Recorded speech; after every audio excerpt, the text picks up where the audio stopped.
Hello friends, જય શ્રી કૃષ્ણ. કેમ છો બધા? તો આજે આપણે એક સાઉથ ઇન્ડિયન ડિશ મેંદુ વડા બનાવીશું. જો તમે પહેલીવાર મેંદુ વડા બનાવતા હોય તો આ રીતે બનાવશો ને તો પરફેક્ટ જ બનશે. 100% બજાર જેવા મેંદુ વડા બનાવવા માટે અહીંયા આપણે એક બાઉલ અડદની દાળ લીધી છે. તો આપણે ઘરમાં જે રેગ્યુલર બાઉલ યુઝ કરતા હોય તે લીધું છે. તો તેને આપણે એક મોટા વાસણમાં લઈ લેવાની અને અડદની દાળને આપણે 2 વખત પાણીથી સારી રીતે ધોઈ લેવાની છે. કેમ કે અડદની દાળ ચીકાશવાળી હોય ને એટલે તેને ધોઈને જ યુઝ કરવી. તો 2 વખત આપણે તેને એકદમ સારી રીતે પાણી બદલીને ધોઈ લીધી છે. અને હવે તેમાં આપણે પાણી ભરી તેને ઓવરનાઇટ રહેવા દેશું. અને 6 થી 7 કલાક સુધી પલાળો તો પણ પલ્લી જ જાય છે. તો 8 થી 10 કલાક જેવો સમય થઈ ગયો છે અને દાળ આપણી એકદમ સરસ પલ્લી ગઈ છે. તો ઓવરનાઇટ રાખશો તો દાળ આપણી પરફેક્ટ જ પલ્લી જશે. પાણી કાઢી અને ફરીથી તાજા પાણીથી તેને ધોઈ લેવી. અને હવે તેને આપણે એક મિક્સરની જારમાં ઉમેરીશું અને થોડું એવું પાણી પણ રહેવા દીધું હતું. અને હવે આપણે તેને દરદરું ક્રશ કરવાનું છે. એકદમ ફાઇન પેસ્ટ નથી બનાવવાની.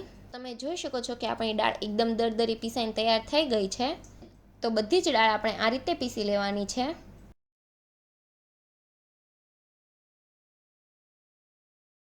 તો બીજી વખત પાણી નાખ્યું છે અને એટલું ઢીલું પીસો ને તો પણ ચાલે. તો બધી જ દાળ આપણી પીસાઈને તૈયાર થઈ ગઈ છે. તો બેટરને આપણે આ રીતે મિક્સ કરી લેવાનું અને 4 મોટી ચમચી જેટલો તેમાં બેસન નાખવાનો છે. તો જે રેડીમેડ બેસન આવે ને તે લેવાનો છે. તો અહીંયા 4 ચમચી જેટલો બેસન ઉમેર્યો છે અને ટોટલ 1 ચમચી જેટલું મીઠું ઉમેર્યું છે. અને પછી બેટર મિક્સ કરીને થોડું ટેસ્ટ કરી લેવું અને મીઠું ઓછું લાગે તો ફરીથી ઉમેરવું. અને બેસનને અડદની દાળના બેટરમાં સારી રીતે મિક્સ કરી લેવું. અને બેટર થોડું કઠણ લાગે તો થોડું પાણી નાખતું જવાનું અને મિક્સ કરતું જવું. બહુ ઝાઝું પાણી ન ઉમેરવું, એમ કે બેટર આપણે થીક જ રાખવાનું છે. તો હવે તેને આપણે 5 મિનિટ સુધી સ્પેચ્યુલાથી ફેટવાનું છે. તો 5 મિનિટ ફેટ્યા પછી બેટર તમારું એકદમ પરફેક્ટ બની જશે. અને પછી તેને કલાક જેવો રેસ્ટ આપી દેવો. એટલે તેને ડીશ ઢાંકીને રહેવા દેશું. તો કલાક જેવો સમય થઈ ગયો છે અને પછી તેમાં આપણે 1 ચપટી જેટલા સોડા ઉમેરવાના છે. અને આ ટાટાના સોડા લીધા છે અને સોડાને પણ બેટરમાં સારી રીતે મિક્સ કરી લેવા. અને બેસનનો લોટ ઉમેરવાથી મેંદુવડા એકદમ સોફ્ટ અને ક્રિસ્પી બને છે અને તેલ પણ બિલકુલ નથી રહેતું. તો આ રીતની રેસીપી તમે ક્યારેય નહીં જોઈ હોય.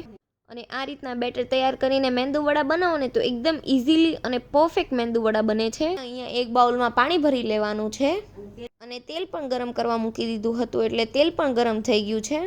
અને પછી 1 ચમચી લેવાની છે અને હાથને આપણે પાણીવાળો કરી લેવાનો છે. અને 1 ચમચીના માપનો આપણે હાથમાં બેટર લેવાનું છે અને બેટરને ડોનટનો શેપ આપી વચ્ચે આ રીતે ખાડું કરી લેવો અને પછી તેને આ રીતે તેલમાં મૂકી દેવું. તો અમે અહીંયા શીંગ તેલ લીધું છે એટલે થોડા ફીણા વળે છે. તો ડબ્બો પૂરો થઈ જાય અને તળિયાનું તેલ હોય એટલે ફીણા વળે. તો 4 થી 5 મેંદુવડા આપણે એકસાથે બનાવી શકીએ છીએ અને તમારાથી ઝાઝા બને તો પણ બનાવી શકો છો. અને પછી આપણે ગેસની ફ્લેમ સ્લો ટુ મીડિયમ કરી દેવાની છે અને મેંદુવડાને આપણે તળાવવા દેવાના છે. અને આ રીતના પરફેક્ટ મેંદુવડા બની જાય ને ત્યાં સુધી તેને તળાવવા દેવાના. તો મેંદુવડા આપણા તળાઈ ગયા છે. તો હવે તેને બહાર લઈ લઈએ. તો બીજા ગાણામાં 7 નંગ જેટલા મેંદુવડા બનાવી લીધા છે. તો મેંદુવડા તૈયાર થઈ ગયા છે. તો હવે તેને આપણે સર્વ ડિશમાં લઈ લઈશું. તો મેંદુવડાને આપણે સાંભાર અને ચટણી સાથે સર્વ કરીએ છીએ. અને જો તમારે સાંભાર ચટણી બનાવવા હોય તો તેનો વિડીયો ઓલરેડી અમારા ચેનલ પર છે જ, અથવા તો અમે ડિસ્ક્રિપ્શન બોક્સમાં લિંક મૂકી દઈશું.